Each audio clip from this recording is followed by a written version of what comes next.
Welcome to the Daily Influence, where our mission is to deliver a daily dose of positive influence that can uplift you personally or be shared within your sphere of influence.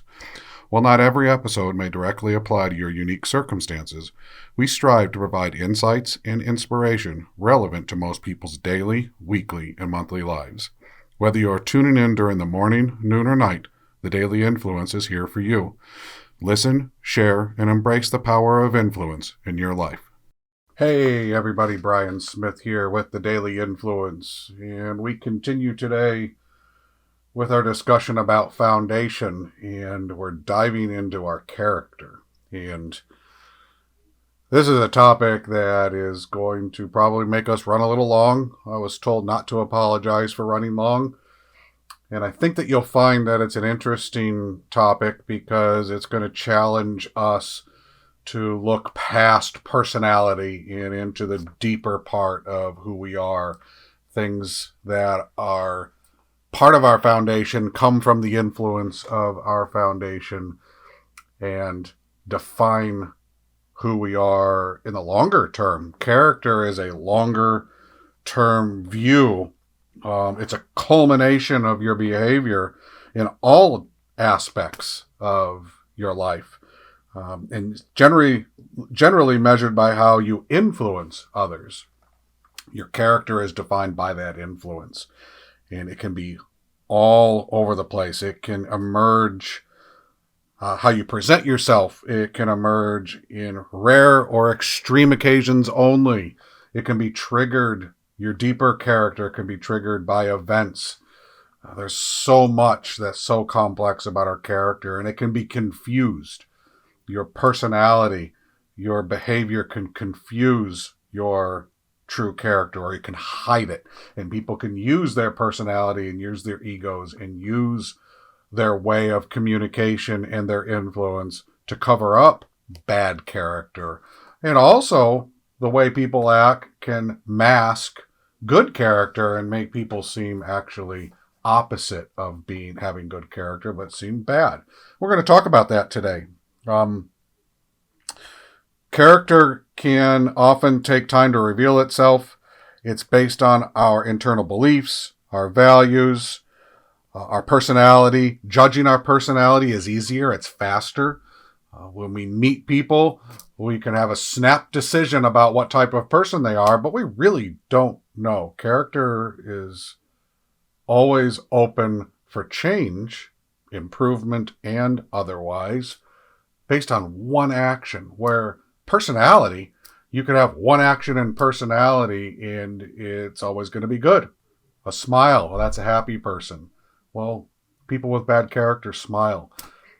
So understanding the difference, thinking about the difference, and also understanding our own character and how it defines us and how we can be better, our best selves, so that we have our best character is really, really important. Personality is your outward visible self, often influenced by ego.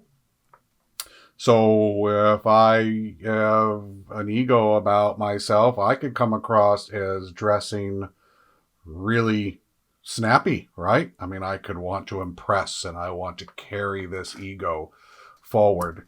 And so my personality would be to be maybe gregarious and outwardly invasive and come across as, well, fancy or pretentious. But you can get the picture. On the flip side of that, my ego could be such where I'm arrogant, where I'm disheveled, or I don't care what people think. So because of that same ego, I could present myself completely different. People viewing their perception from the outside, they see the fancy one might perceive someone as having good character. And if I was disheveled and didn't take care of my outward appearance, but it was because of ego, people might see my character as being damaged because I don't hold up to a standard. Hope we're painting a picture of how perception, personality, and character can be so different, and how really there's a loose bridge between the two, but there's a very clear defining difference between character and personality. You can define or identify someone's personality as serious, shy, lazy, outgoing. Personality traits are easily definable. Character is usually good or bad. Uh, Serious people, for example, serious people, people that are very to the point, can be judged, have a personality judged two ways. They can either be very accepting, they might be sincere and honest because they're very serious and they're focused. Other serious people who are right to the point, don't mess around, kind of monotone, they can be called rude or disengaging or off putting. Yet they're both serious people. They might both be driven by the same foundational character, but it's their personality that can oftentimes confuse how people define them or perceive them. And that's really important. The biggest difference between personality and character is that over time our character comes out. As a relationship develops, as we mature, as we are faced with human problems and influences in our life, those tease out the character. Those tease out our character and the character of others. And it's this that we should become self-aware of. How we are reacting, how we are behaving, the things that we're doing when challenged are really what define our character and help us to understand who we are and how we might want to improve ourselves and build up our character, make our opportunities to have better character more opportune and take advantage of those opportunities. It also can help us to improve our personality. If we know that we're off-putting in the way that our personality comes across, we might be able to change the way that we communicate, change the way that we look or are perceived if we care. Sometimes we just don't care. And sometimes it's not just ego. Sometimes it's just, I don't have financial wherewithal to make the changes or the improvements. I don't understand. I don't know how. But becoming self-aware, it moves us or points us in the direction of having an opportunity to improve. The longer you know someone, the easier it is to identify their personality traits. It's also easier to understand their character. And when you find a character flaw, we're not telling you that you should go negative.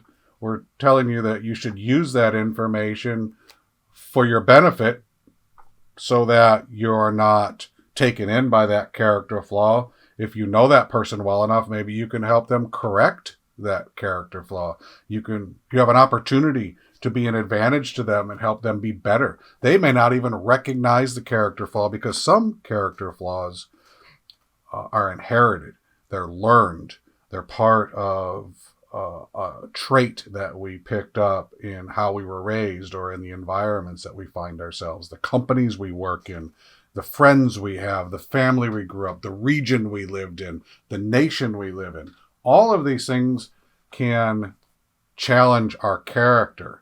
And character, just like personality, can have different meanings in different cultures in different areas.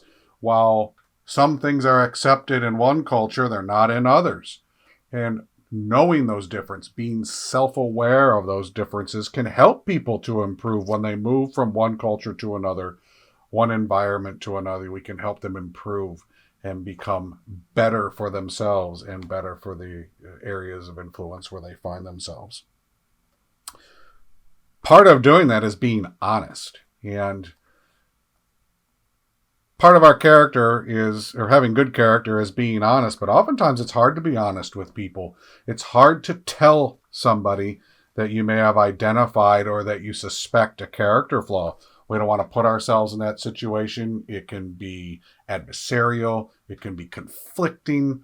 And it's really important that if you want to build character and you want to improve character, not just in self, but in others, that you're able to identify and be honest with people about these situations.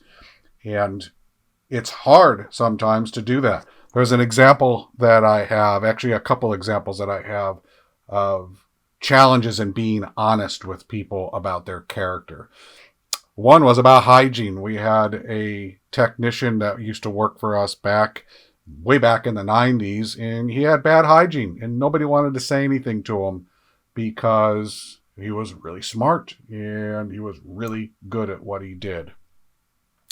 And you might say, well, that's not a character problem. And no, that's a perception problem, or it's a superficial problem, maybe some of you would say. But when he was first identified with it, he blew it off. I don't need to worry about my hygiene. I'm so smart. People will accept me for who I am. That crosses over from it being a personality or a superficial issue to being an ego issue, and to not caring what you're doing or influencing other people's environments.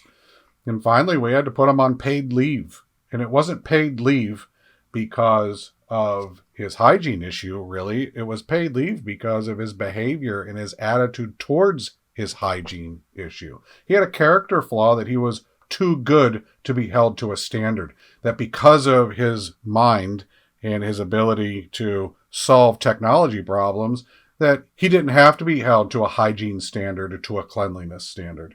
And that was the reason why we had to put him on paid leave and have him fix his problem and learn how to become more hygienic, learn how to become a better consultant, not from a technical aspect, but from a perception and a personal aspect. These kinds of problems can happen all the time. A lot of people have bad habits. We talked about habits. Those habits can turn into character issues. And it's those bad habits, even if they're not meant to hurt anybody. Maybe somebody is late all the time. They're constantly telling you that they're going to be someplace at a certain time, but they never are. Well, that would affect their character. You would look at those people and say, well, they never tell the truth, or they're always late. That could be a character flaw. But if you were honest with them about it and shared with them the negative influence they have through that personality trait, you might help them to improve that trait and be better. But oftentimes we just accept this. Well, that's just the way John is. He's always late. Oh, that's just the way John is. He always embellishes his stories.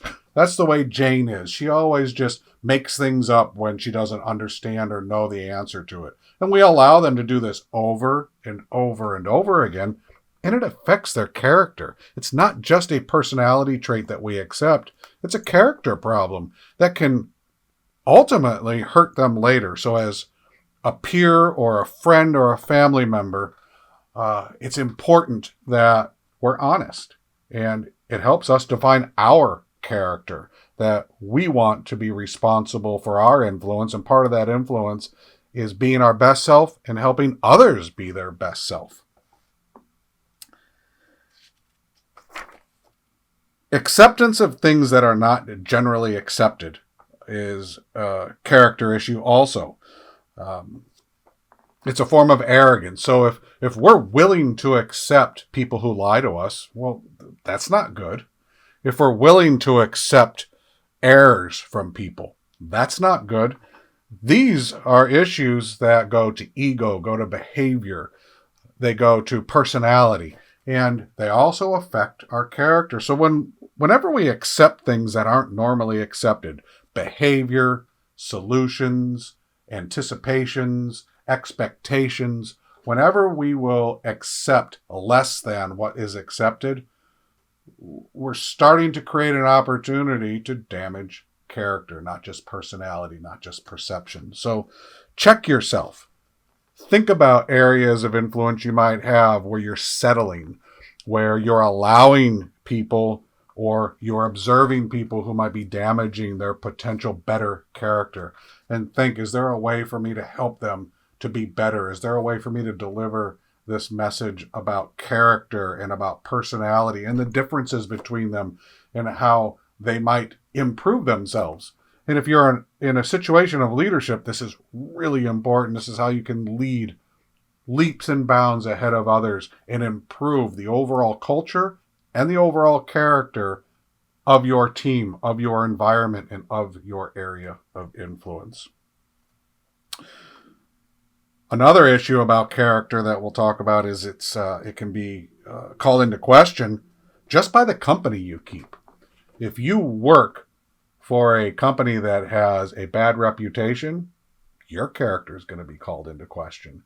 If you work with people that have questionable character, you can have your character questioned. If you have friends that have questionable character, your character can be questioned. And that doesn't mean that you can't have friends who have questionable character. It just means that you should understand why people might look at you the way you do or treat you the way you do, and why you might have an uphill battle because of the company that you keep. And while it might not be fair, because maybe you aren't like those people, the fact is it's life. And you, as an individual, should understand that that's life. And while it's not fair, it's reality. And perception is reality, which, by the way, is our next talking point. And it goes with jobs. We all have heard the lawyer jokes. We talk about used car salesmen. These are all cliches. These are all stereotypes. Politicians, right? We have these stereotypes. We have these cliches that create biases about certain parts of life, certain parts of humanity, certain parts of areas of influence that get called into question just because of the job they have. Policemen are honest. Used car salesmen are dishonest. Firemen are honest and heroic. Lawyers are like snakes in the grass. We hear these things, but they're not. These are not real. Yes, there are bad people in every type of industry. It just happens that over time, and because of the proliferation of time and the issues that come up out of some of them, they're highlighted more. But they become stereotypes, and then they become biases. And these biases go from being conscious biases to unconscious biases, to where we can just write jokes about that. Understanding these things, understanding the difference between these things, keeping them high of mind, slowing down, having some focus, being self-aware, can help us to manage these influences, help us to be better prepared to deal with these influences, and also to accept them. If we choose to be in these areas of influence that have these biases, that have these stereotypes, just live with them. Be the best character you can, overcome them, and work to change those biases, work to change those stereotypes, work to make it better. Changing our impression of a person's personality can happen really quick. You meet somebody, they're kind of a jerk. You say, wow, that guy's a jerk. But then you meet them again and they're friendly and you go, oh, well, maybe he had a bad day. Meet somebody and they do something that damages their character. It could last forever. Know the difference. Understand the difference, but also go to root cause and be fair, be objective, be non-judgmental if you can, and try to move the ball forward in a positive, influential way. Our takeaways today are: measuring character takes time, while measuring personality can be done instantaneously. You can try to measure character right away, but the reality is that character is not really determined until the character's been challenged. Personality, anybody with bad character, good character, can have a good personality. But not all people with good personality are going to have good character. Honesty, an important character trait, is about having enough respect for other people to put it all out on the line. Put yourself out there. To be honest is sometimes very, very hard. Honesty can hurt. But honesty always wins. Always wins. Your character may be called into question depending on the people you hang around with, the industry you're in, or even your political or friend affiliations can call into question your character. It's not fair. It's reality. But if you want to work to change it, then work to uplift the character of those areas of influence. If you're part of a group of people whose character is challenged, work hard to change that character, improve that character from the inside. And finally, people can spend a lifetime developing their character. You can destroy your character in one moment. It takes one bad character decision to destroy your character that you've spent a lifetime developing. So be mindful. Slow down, be mindful, understand your foundation, understand your situations. Your character is important, you're important, what you do is important, your influence is important. And manage your character like you manage your influence. Be responsible for it. Until tomorrow, I hope you have a great day and go out there and be the best that you can be.